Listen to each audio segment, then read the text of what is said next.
दाल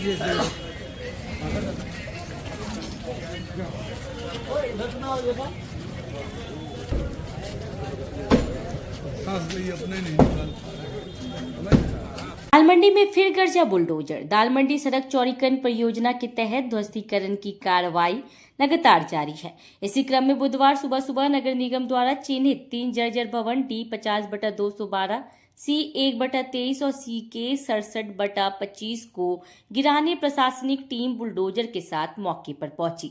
हालांकि भवन स्वामी द्वारा रजिस्ट्री के लिए सहमति जताने पर भवन खाली करने के लिए मोहलत दे दी गई।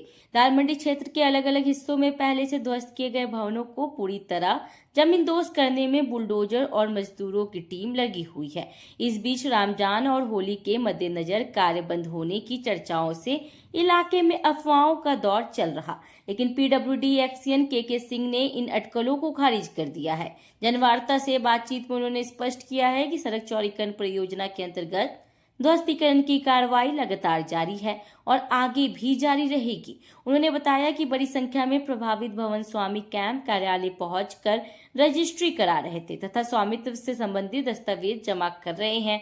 आपसी सहमति से रजिस्ट्री के साथ भूमि अधिग्रहण की प्रक्रिया भी समांतर रूप से संचालित की जा रही ताकि निर्धारित समय सीमा के भीतर परियोजना को पूरा किया जा सके। आज नगर निगम के द्वारा जो चिन्हित भवन थे, जर्जर भवन, उन 3 भवनों पर कार्रवाई हेतु संयुक्त टीम मौके पर गई।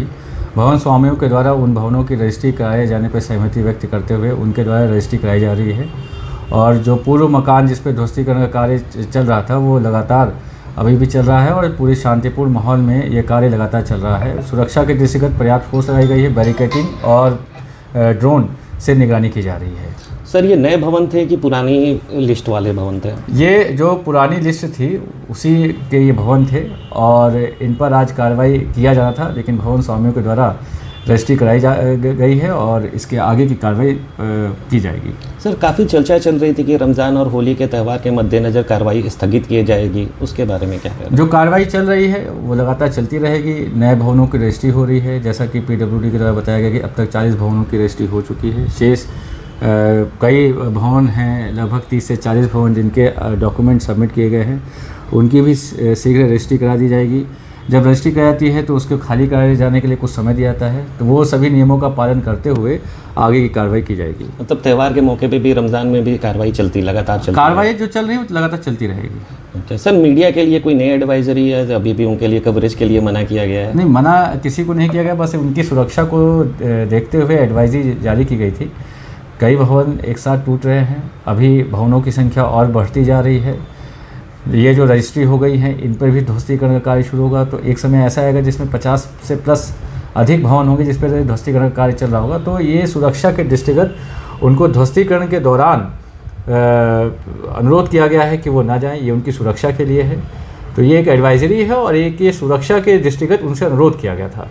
स्थानीय लोगों का आरोप लगा रहे हैं कि मीडिया को कवरेज के लिए जानबूझ के रोका जा रहा है ताकि उनकी बात में सामने ना आ पाए। नहीं, ऐसा बिल्कुल नहीं। जैसे अभी मैंने कहा कि ये सुरक्षा के दृष्टिगत भवन, क्योंकि ये जो है गली सकरी है, डेंस पॉपुलेटेड एरिया है, लगातार कई भवन हैं, आमने सामने के भवन हैं जिस पर ध्वस्तीकरण कार्य चल रहा है, तो कोई भी मलबा या किसी प्रकार की कोई अप्रिय स्थिति ना हो। जैसा कि पूर्व में एक बार किसी यूट्यूबर के साथ में घटना हो भी गई, मलबा गिर गया, तो इस प्रकार की कोई अप्रिय स्थिति ना हो, तो उनकी सुरक्षा को लेकर ये एडवाइजरी जारी की गई है। जब हम लोग ध्वस्तीकरण कार्य करते हैं, बैरिकेडिंग करते हैं, जो पब्लिक का मूवमेंट है उसको भी रोका जाता है, तो ये एक सुरक्षा के दृष्टिगत एक प्रिवेंटिव उपाय है ताकि किसी प्रकार की कोई अप्रिय स्थिति ना हो। तो लोगों का ये भी आरोप है कि मकान के अंदर लोग रह रहे हैं फिर भी ध्वस्तीकरण किया जा रहा है।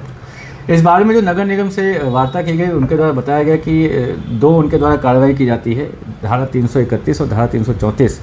331 के अंतर्गत जर्जर मकान घोषित किया जाता है, 334 के अंतर्गत यह रहता है कि जो उसके अंदर रह रहे हैं उनको बाहर निकाला जाए उनकी सुरक्षा को देखते हुए।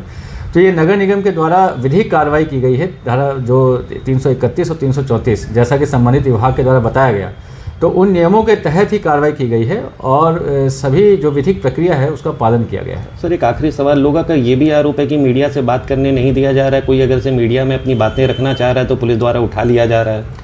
अभी तक इस प्रकार की किसी के साथ कोई कार्रवाई नहीं की गई है। जो व्यक्ति अराजकता या शांति व्यवस्था में बाधक बनता है या अफवाह फैलाता है उसके खिलाफ ही कार्रवाई की गई है और किसी भी व्यक्ति को अनावश्यक पुलिस हिरासत या कोई अनावश्यक उत्पीड़न की कार्रवाई नहीं की गई। हाँ, जो शांति व्यवस्था में बाधक रहेगा, जो माहौल है उसको बिगाड़ने की कोशिश करेगा, तो उस पर सख्त वैधानिक कार्रवाई की जाएगी।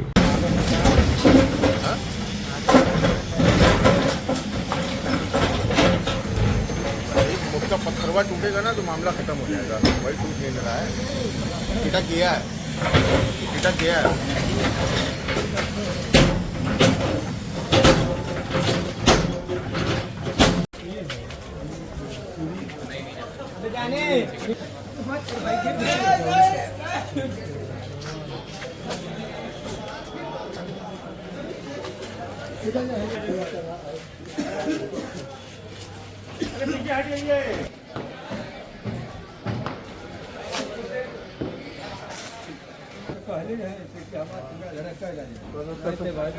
तो वहाँ भी देख लेते सब, यहाँ भी कोई जगह लगा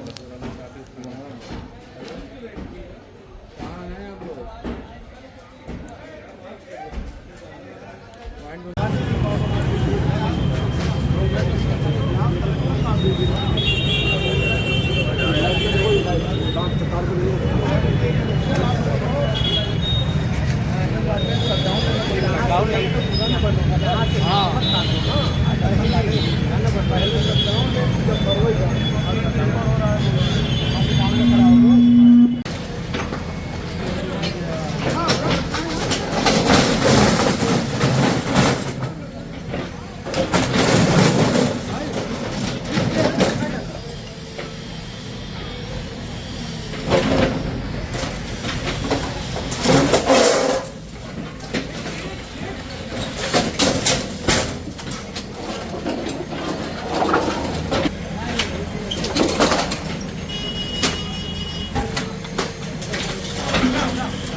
Ayo, cepat,